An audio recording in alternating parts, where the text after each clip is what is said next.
tal-Missier u tal-Ibn u tal-Ispiritu Santu. Il-grazzja ta' Sidna Ġesu Kristu l-ħabba tagħna u l-għaqda tal-Ispiritu Santu tkun magħkom ilkoll. Itfana hawnhekk dal-għodu tal-Saffani Għażiż tal-Madonna ta' Pino biex iċċelebra flimkien l-Ewkaristija Pazza. Illum qegħdin niċċelebraw is-solenità tat-twelid ta' Ġwann il-Battista. Festi kbar. Il-bieraħ ċċelebrajna il-festa trasferita tas-sejħa tal-Madonna ta' Pino. Illum is-solennità ta' Ġwann il-Battista. Nhar il-ġimgħa s-solennità tal-Qalb ta' Ġesu u nhar il-Ħadd solennità oħra ta' San Pietru u San Pawl. Ġimgħa festi kbar. Qabel ma nieħdu sehem fil-quddies ejjew naħarfu ħtijietna u nitolbu maħfra tagħhom.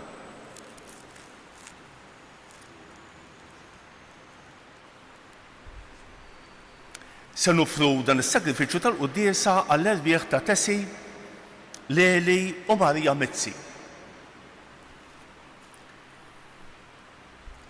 Inti triq li twassalna ant il-Missier mulej ħniena. Inti l-verità li tmexxina lejn il-ġejt Kristu ħniena.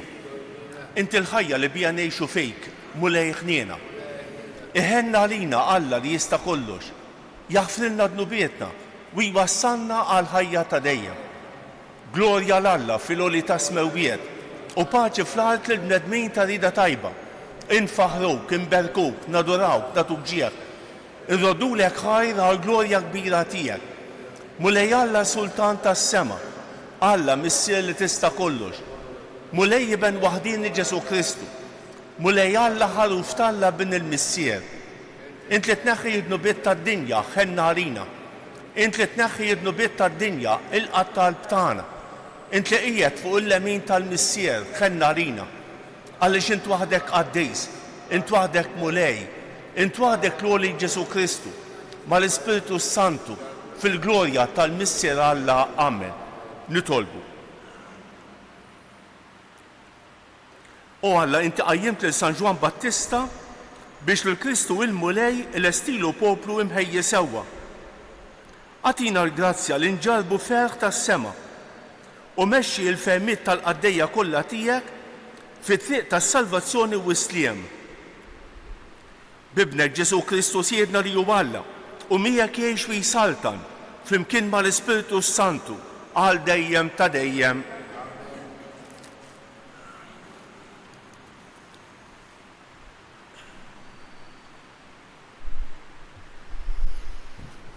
Qari mill-ktieb tal-profeta Iżajja. Isimgħuni Gżejjer, għatuni widem popli mbeda. Il-mulej mill-ġuf sejjaħli, mill-ġewwini ta' ommi ftakar fismi. Għamilli f'ommi xapla misnuna taħt id-del ta' idu ħbieni. Għamel minni vleġġa maħtura fil-barzakka tiegħu ħbieni.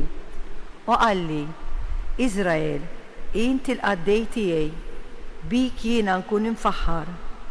U jiena qed, għal xejn inkeddejt u fix-xejn ħlejt saħħti. Imma fidejn il-mulej il-kawża tiegħi u l-ħlas tiegħi għand Alla tiegħi. Issa tkellem il-mulej li minn ġu fommi għamilni qaddej tiegħu biex għandu rreġġa' lura l-Ġakob u biex Iżrael jinġabar miegħu mill-ġdid. Għax jien kont infaħħar f'għajnejn il-mulej u Alla tiegħi kien il-qawwa tiegħi. U qalli, kun ħaġa żgħira wisq għalik li inti tkun il-qaddej tiegħi biex tqajjem it-tribù ta' Ġakob u treġġa' lura il-fdal ta' Iżrael. Jien nagħmel minnek dawla l-ġnus biex is-salvazzjoni tiegħi sa truf fl-art tinfirex. Il-kelma tal-mulej.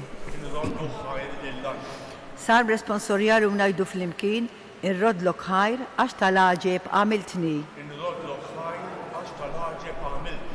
Mulej, inti tarbilni u tarafni. Inti taf meta noqgħod u meta nqum. Inti taraf mill-bogħod ħsibijieti. Inti taraf il-mixi bil-waqfqin tiegħi. Triqatek kollha inti tafhom sewwa flimkien. Irrodlok ħajr għax tal-għaġeb għamiltni. Inti sawwart il-ġewwieni tiegħi u f'ġuf ommi inti nsiġni. Irrodlok ħajr għax tal-għaġeb għamiltni. Tal-għaġeb huma l-emejjel tiegħek flimkien.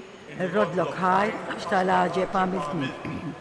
U li rruħi inti tafa tajjeb ma kienx moħbi għadmi minnek meta kont qiegħed insir fis-satra u nintixet fil-ħijan tal-art fl-imkien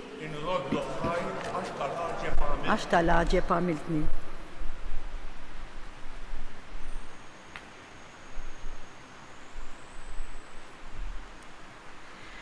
Qari mill-ktieb tal-Atti tal-Apostli. F'dak iż-żmien Pawlu qal: Alla li missirijietna qiegħed bħala sultan tagħhom lil David li għalih ta' din ix-xhieda. Sibt lil David bin Ġesse, raġel skont qalbi li jagħmel dak kollu li rrid jien. Min nisel ta' David Alla skont il-weda tiegħu ġieb għal Iżrael Salvatur li hu Ġesu. Qabel il-miġja tiegħu Ġwanni ħareġ ixandar magħmudija tandiema lil poplu kollu ta' Iżrael. U meta kien wasal fi tmiem il-ħidma tiegħu Ġwanni qal: Jien minix dak li jintom taħsbu li jien, imma araw warajja ġej wieħed li jien anqas jistħoq li jinħoll l-qorq ta' riġlejh. Ħuti u liet Abraham u intom mill-ġnus li tibżgħu minn Alla li lna bata Alla l-aħbar ta' din is-salvazzjoni. Il-kelma tal-mulej. Alleluja, alleluja, alleluja. Int tfajjel tissejjaħ profeta tal-oli għax tmur qabel il-mulej biex tħejjilu triqatu. Alleluja.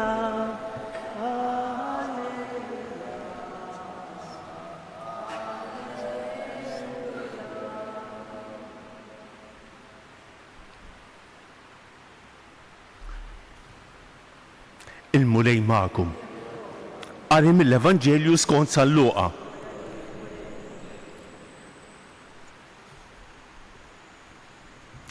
Elizabetta għal-ilha żmien biex teħles u kellha tifel. Il-ġirien u qrabata semmew li l-mulej wera ħnina kbira magħha u marru jifirħu magħha. Meta mbagħad fit 8 jum ġew biex jagħmlu ċ-ċirkunċiżjoni lit-tifel, rridu jsemmuh Zakkarija l-missieru. Imma qabżet ommu u qalet: Le, iżda Ġwanni jkun jismu. Allura ma hemm ħadd li jismu hekk fost qrabatek. Imbagħad bdew jistaqsu bis-sinjali lill-missieru x'trid isemmih. U hu talabhom xi ħaġa fuq ix-xikteb u kiteb hekk: Ismu huwa Ġwanni. U kulħadd baqa' mistaġeb. Dak il-ħin stess Zakkarija nfetaħlu fommu, il-sienu nħall u beda jitkellem u jfaħħar lil Alla. U l-ġirien tagħhom il-koll qabadhom il-biża' u bdew ixandru dawn il-ġrajiet kollha mal-orjiet kollha tal-ludija. U kull min kien jismagħhom kien iżommhom f'qalbu u jgħid: Mela x'ħadd ikun dan it-tifel? U tassew qgħid il-mulej kienet miegħu. It-tifel kiber u ssaħħaħ f'ruħu u baqa' jgħix fid-deżert sa dakinhar li ħareġ quddiem Iżrael. Il-kelma tal-mulej tifħejr lilek Kristu.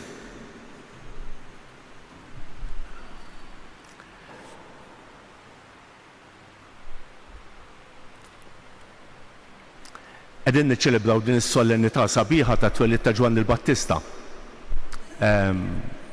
Huwa messaġġ qawwi fil-Knisja.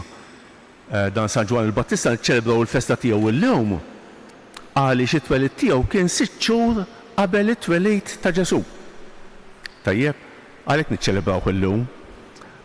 Il-Griegi l-Ortodossi jiċċelebraw fis-7 ta' Jannar għax jorbtuh mal-Magħmudija ta' Ġesu. Fis-6 ta' Jannar jiċċelebraw il-Magħmudija ta' Ġesu, l-Epifanija. Imbagħad l-għada kif jagħmlu l-Griegi, kif jagħmlu l-Ortodossi, jiċċelebraw il-festa tal-Qaddejs l-ieħor, tajjeb ta' Ġwanni l-Battista allura. Kif tafu Ġwanni l-Battista niċċelebraw kemm it-twelid tiegħu kif ukoll il-martirju tiegħu fid-29 ta' Wissu. Illum niċċelebraw it-twelid u fid-29 ta' Wissu niċċelebraw il-martirju tiegħu, żewġ festi kbar. Għaliex niċċelebraw it-twelid ta' Ġwann il-Battista? Ftit li xejn niċċelebraw it-twelid, niċċelebraw it-twelid ta' Ġesu, niċċelebraw it-twelid tal-Madonna u niċċelebraw it-twelid ta' Ġwann il-Battista. Għaliex? Għax Ġwann il-Battista huwa figura importanti ħafna fil-Ġdid Testament. X'kien ir-rwol ta' Ġwann il-Battista? Ġwann il-Battista ħabbar iż-żminijiet messjaniċi. X'ġifieri? Dan Ġwann il-Battista kien it-tifel ta' missier mutu u għom sterili. U it-twelid tiegħu qed iħabbar iż-żminijiet messjaniċi meta il-mutiżmu jinbidel fi profezija u l-isterilità tinbidel f'fekondità. Ġwann il-Battista kien xaħat.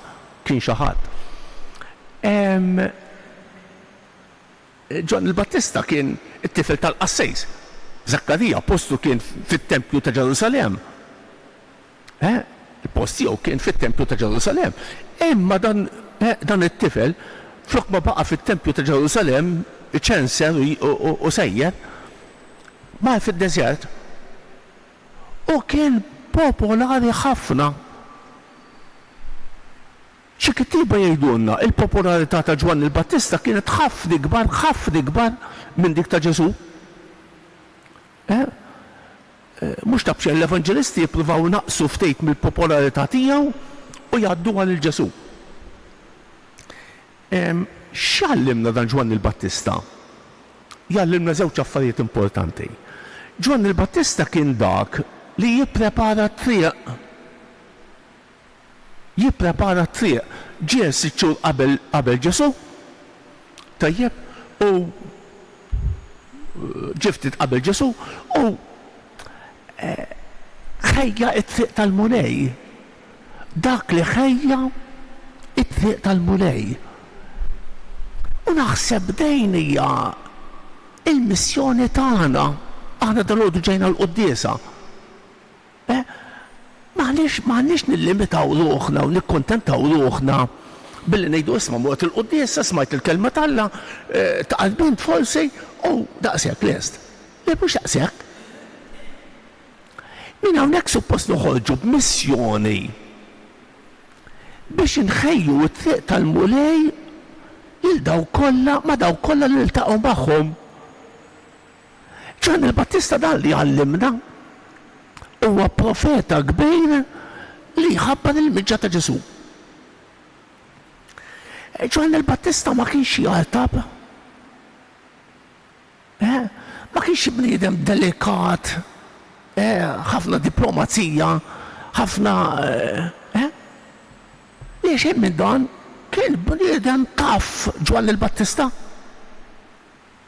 Kien bniedem qawwi ħafna. Il-messaġġ tiegħu huwa pjuttost vjolenti. U naħseb il-vjolenza tiegħu trid l-ewwel nett tneħħi ttajjar in-nas tagħna. Ħafna drabi aħna raqdin. In-nas spiritwali tagħna. Ittajjar il-bruda tagħna. Ġwann il-Battista kellu l-missjoni u għalhekk il-vjolenza tiegħu lil dak il-poplu li kien jaħseb li xi qaddejs. Il-poplu ludi, il-poplu magħżul ta' Alla. Dak li minn għalih kien diġà wasal. Dan Ġwann il-Battista qed jurih isma' bil-mod, bil-mod. Ma wasal xejn.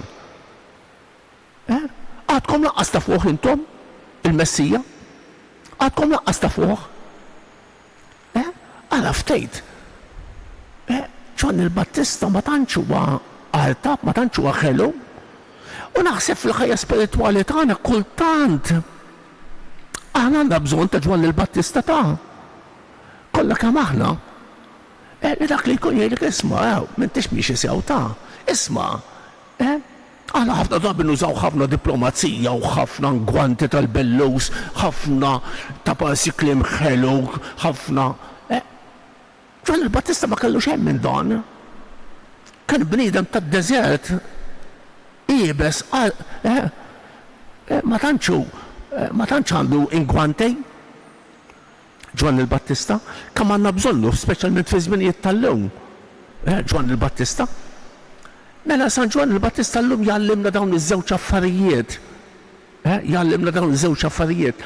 Jgħallimna li għandna nkunu messaġġiera. Dawk li jippreparaw it-triq għal Ġesu. Illum ukoll mhux fi żmien Ġwan il-Battista biss. Dawk li u jgħallimna isbuħija tal-verità Ġwan il-Battista. Isbuħija tal-verità li kultant ma toġobx il-kulħadd. Illum donnu naqsejn mill-profeti li jgħidu l-verità. Veru li ħadd m'għandu l-monopolju tal-verità. Imma Ġwan il-Battista ħareġ u biex juri l-verità u minħabba fekk ħal martirju. Ħanarġa nsemmi l-Ortodossi jippreżentaw lil Ġwan il-Battista b'żewġ modi. Jippreżentaw lil Ġwan il-Battista bil-ġwienaħ. Bil-ġwienaħ, għax jgħidu li kien qisu anġlu fuq l-art. U jippreżentaw lil Ġwan il-Battista bil-plat fideħ u rasu fuqu. Biex jifmu li Ġwan il-Battista kien ħajtu kollha martirju, mhux mument meta qatalu rasu Erodi, imma ħajtu kollha martirju. Kemm ħaġa sabiħa jew nitolbu dan qaddis kbir Ġwan il-Battista li l-ħajja tiegħu għall-ewwel insara kienet qisha il-ħajja tal-Apostli, il-ħajja ta' San Stefnu, il-ħajja ta' qaddisin kbar. Jitolbu dal-qaddis kbir San Ġwan Battista biex nissel fina dan l-ispirtu profetiku li jgħix u ħaddan.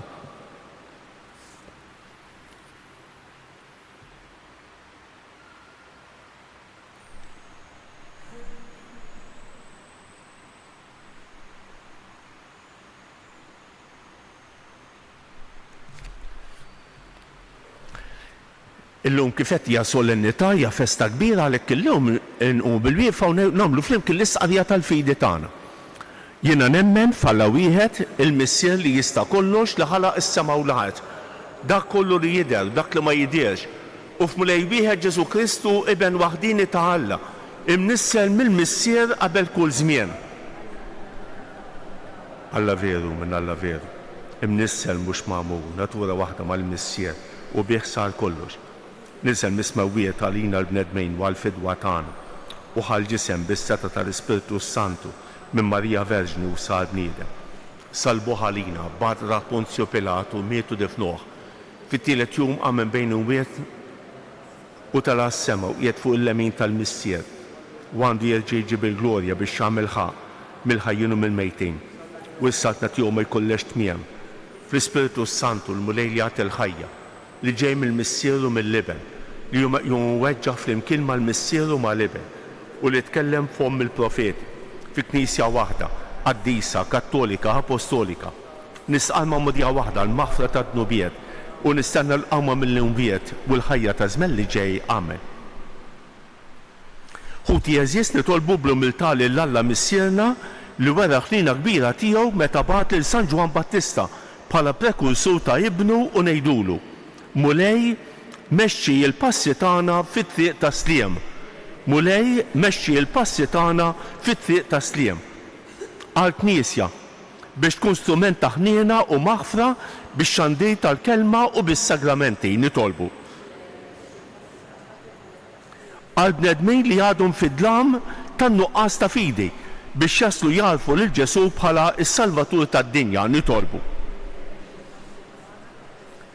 Għall-familji biex jilqgħu bil-ferħ id-don tal-ħajja kif laqgħuh Eliżabetta u Zakkarija nitolbu. Għalina l-koll biex insiru xhieda kuraġġużi ta' Kristu u tal-verità tal-Evanġelju bil-kliem u bil-għemil tagħna nitolbu.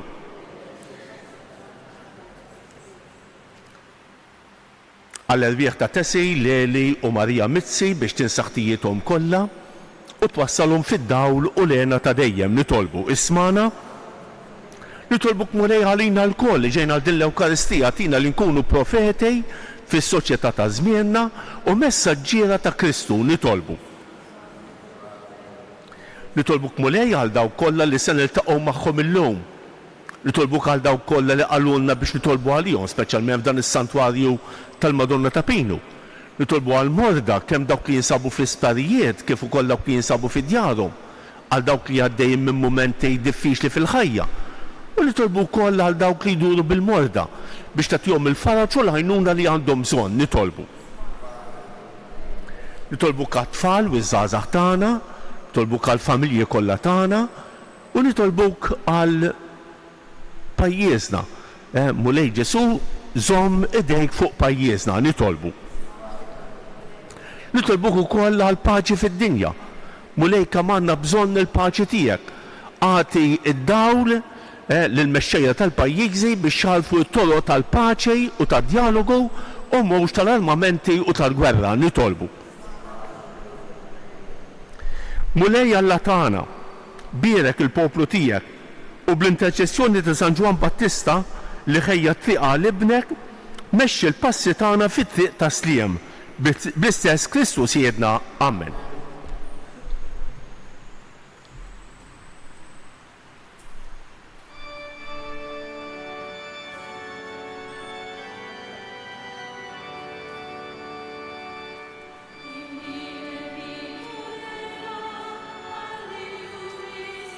Imbierek int mulej Alla tal-ħolqien kollu għax fitlu bitek tajtna l-fuq tledin nuflulek frott tal-art u xogħol il-bniedem li minnu jissir għalina il-ħobs tal-ħajja.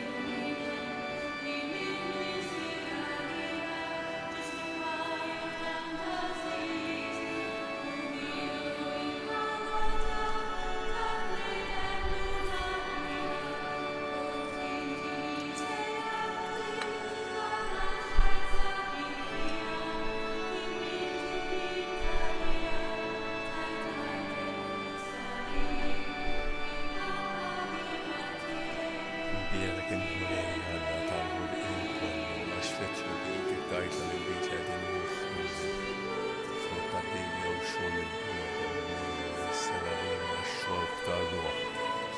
Il-qana mulej llum nieħu quddiemek u għamilek nirruġbuk dan is-sagrifiċċju sejrin nofru.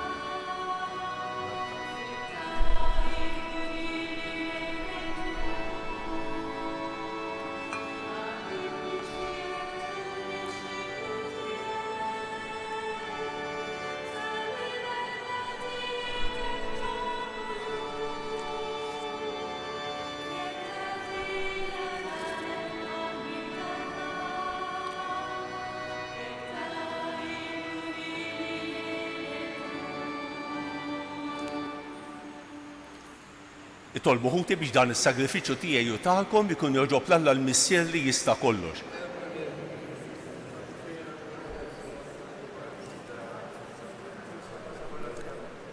Permezz ta' dawn l-offerti mulej li qegħdin nimpoġġu fuq l-altar tiegħek, għatina li niċċelebraw kif jixraq it-twelid ta' dak li ħabbar il-miġġa tas-Salvatur tad-dinja wurih meta wasal bi Kristu siedna. Il-mulej magħkom.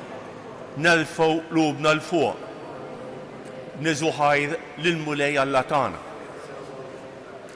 Sewwew xieraq tas-sew mulej Missier Qaddis Alla ta' dejjem li tista' kollox. Tajjeb u ta' ġid tas-salvazzjoni tagħna li dejjem u kull imkien irroddulek ħajr bi Kristu siedna. Aħna nfaħruk għall-ġubijiet li għamilt f'San Ġwan Battista, il-prekursur ta' ibnek li inti jollejtu fl-aqwa ġieħ fost daw kollha li twildu minn nisa. Sa minn qabel twelidu huwa qabeż bil-ferħ kif ħass li waslet is-salvazzjoni tal-bniedem. U t-twelid tiegħu kien ta' ferħ kbir għal ħafna. U waħdu fost il-profeti kollha wera l-ħaruf tas-sagrifiċċju tal-fidwa tagħna. Għammed bl-ilma lil-min tagħna l-Magħmudija biex l-ilma jieħu l-qawwa li jqaddes u bit-tixrid ta' demmu tal-aqwa xhieda għal Kristu. Għalhekk flimkien mal-qawwiet tas-sema qatt ma nieqfu nfaħruk fuq l-art u bla qiegħda intennu lill-kobor tiegħek. Qaddis, Qaddis, Qaddis, mulej Alla tal-eżerċiti.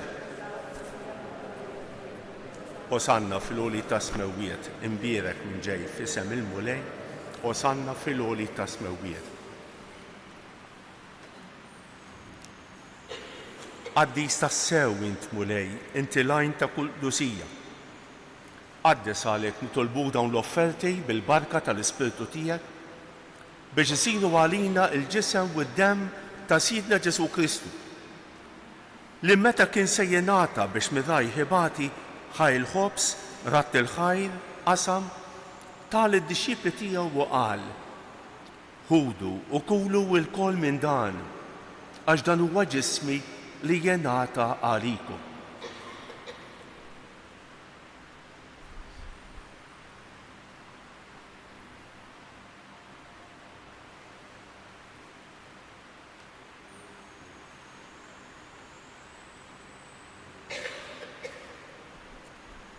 Ekku kol wara li klaħaj il-kalċi reġarat il-ħajr tal id-disċipli tiegħu u qal: ħudu u xorbu minnu l-kol.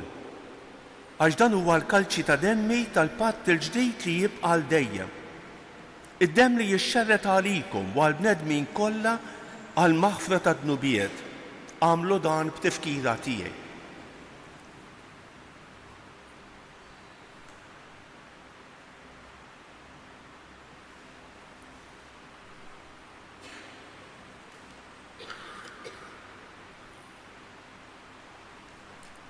Danu l-misteru tal-fidi, inħabru l-mewt tiegħek mulej.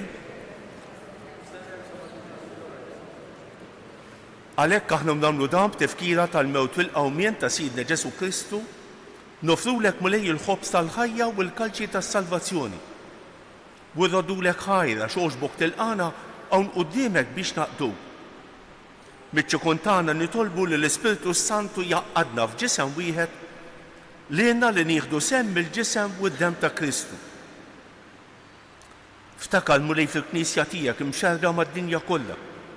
Wettaqa fl-imħabba flimkien mal-Papa Leon 14, mal-Isqof tagħna Anton u mal-Ministri tiegħek kollha. Ftakar fil-qaddejja tiegħek Tesi, Leli u Marija Mizzi li jogħġbok issejħilhom għal għandek minn din id-dinja. Għamel li kif huma bil-Magħmudija mietu f'ibnek u bħal ibnek, hekk ukoll f'ibnek u bħal ibnek jilxu xtaw għall-ħajja. Ftakar ukoll f'ħutna li raqdu bit-tama tal-qawmien. Ftakar fil-mejtin kollha. Daħħalhom quddiemek fid-dawl tas-sebħ tiegħek. Ħenna lina l-kol nitolbuk. Għati lilna wkoll il-wirt tal-ħajja ta' dejjem. Flimkien mal-Verġni Mqazza u Malla Marija, ma' San Ġusepp, ma' San Ġorġ Preka, ma' San Ġwan Battista, ma' l-Apostli u l-Qaddisin kollha li jgħixu fil-ħbiberija tiegħek sa mill-bidu tad-dinja. Għamel li magħhom infaħruk u nsebħuk b'Ġesu Kristu ibnek. Bi Kristu, ma' Kristu u fi Kristu jingħata lilek Alla Missier li tista' kollox, flimkien ma' l-Ispirtu Santu, kull ġieħu glorja għal dejjem ta' dejjem. Ejjew nitolbu kif għallimna u ridna nagħmlu li ben talla għas-salvazzjoni tagħna. Missjena li inti f'ismewiet jitqaddes ismek, tiġi saltnatek, ikun li trid int kif fis-sema hekk da fl-ard. Ħobżna ta' kuljum għatina llum. Aħfrinna d-dubietna bħalma nafru lil min ħati għalina. La ddaħħalniex fit-tiġrib iżda ħlisna mid-deni. Eħlisna nitolbuk mulej minn kull deni. Għatina fit-tieba u l-ħnina tiegħek il-paċi fi żmienna biex inkunu ħielsa dejjem midnub u imħarsa minn kull inkwiet. Aħna u nistennew u nittamaw ilena u l-miġja tas-Salvatur tagħna Ġesu Kristu. Mulej Ġesu Kristu li qed lill-Apostli tiegħek inħallilkom isliem, nagħtikom islem tiegħi.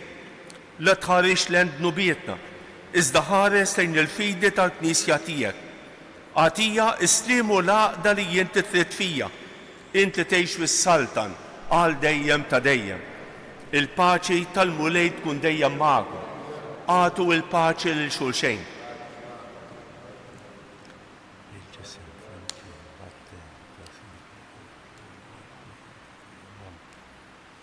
ħaruf talla li tneħħi id-nubiet tad-dinja ħenna għalina. Mulej Ġesu Kristu l-għanna ħajda mill-tijak jitlet minnek il-missija bil-ħidma tal-Ispiritu Santu daħil id-din tal-ġesem l-tem għad-destinu tal-Kristu.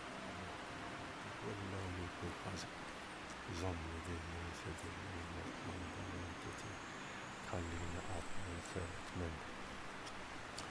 Dan hu l-ħaruf talla, dan hu li jneħħi id-nubiet tad-dinja. Ħejjin dawk li huma mistiedna għall-ikla tal-ħaruf. Mulej ma jistħoqlix li tidħol taħt is-saqaf tiegħi iżdejt kelma waħda u ruħi tkun infejqa.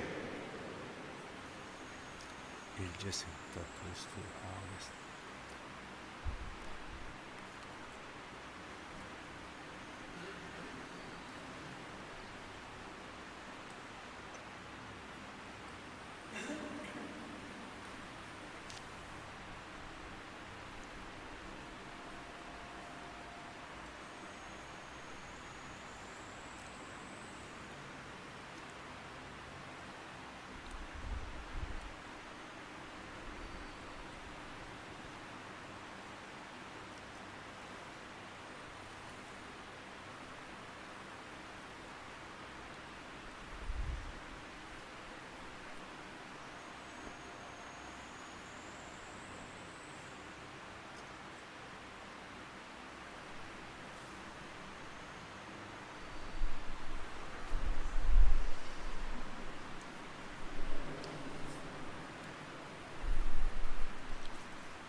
Jenu bil-bifa u bħala ringrazzjament wara tqalbin ngħidu flimkien. Glorja lill-Missier u lill-Liben u lill-Ispiritu Santu. Glorja lill-Missier u lill-Iben u lill-Ispiritu Santu. Glorja lill-Missier u lill-Iben u lill-Ispiritu Santu. Nitolbu. Mulej inti saħħaħtna b'dan l-ikel qaddejs li tajtna mill-mejda tal-ħaruf tas-sema. Għamel li l-Knisja tiegħek tifraħ bit-twelid ta' San Ġwan Battista u tilqa' lil dak li kien imħabbar minnu bħala l-awtur ta' tnissil ġdid tagħha. Ibnek Ġesu Kristu Siedna li jgħix u jisaltan għal dejjem ta' dejjem. Ħanejdu dawk it-tliet avamarijiet li talbet il-Madonna minn dan is-santwarju. Ejjew nofruhom skont l-intenzjonijiet għal persuni li nixtiequ. Sliema għalik Marija, bil-grazzja mimlija l-murej miegħek, imbierek inti fost in-nisa u imbierek il-frott tal-ġuf tiegħek Ġesu. Sliema għalik Marija, bil-grazzja mimlija l-murej miegħek, imbierek inti fost in-nisa u imbierek il-frott tal-ġuf tiegħek Ġesu. Sliema għalik Marija, bil-grazzja mimlija l-murej miegħek, imbierek inti fost in-nisa imbierek il-frott tal-ġuf tiegħek Ġesu. Madonna ta' Pinu, Sultana tal-Familja, ħarstek fuqna dejjem żomm. Il-mulej magħkom. Iberikkom Alla li jista' kollox, il-Missier u l-Iben u l-Ispiritu Santu. Morru fil-paċi ta' Kristu. Il-ġurnata tajba lil kulħadd.